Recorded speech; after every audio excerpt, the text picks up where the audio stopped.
Hey everybody, welcome to day 20 of the Proverbs Challenge. I hope you've been getting as much out of this as I have. I'm stirred up, I'm encouraged, and I'm challenged to walk in a greater wisdom than I ever have. And I want to encourage you to not quit right now. We're at day 20, we're turning the corner, we've got 11 chapters to go.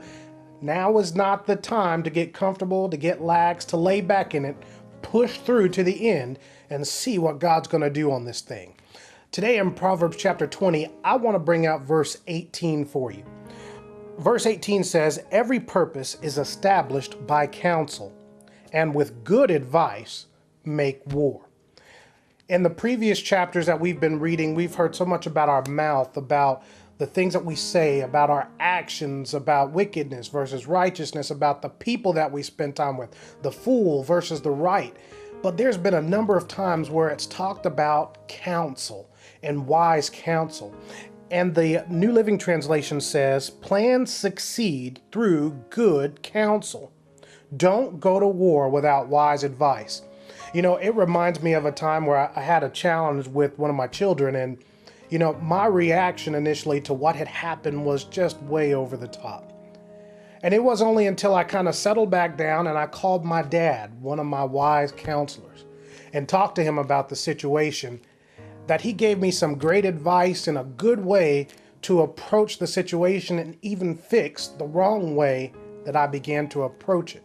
And that's what wise counsel in your life will do. Not just any counsel, because any counsel will give you any kind of advice and you can hit or miss with any kind of counsel. But with wise counsel that comes through God to wise men and women that He set around your life, Proverbs 11:14 tells us that there's safety in that counsel.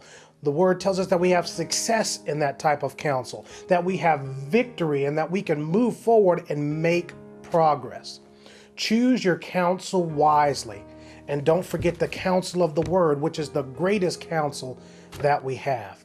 I want to encourage you to talk to me about what you got out of these chapters, these verses this week, or today actually, and just continue to feed yourself with the Proverbs. I look forward to reading your comments below. I'll be interacting with you, and we'll see you tomorrow for the Proverbs Challenge.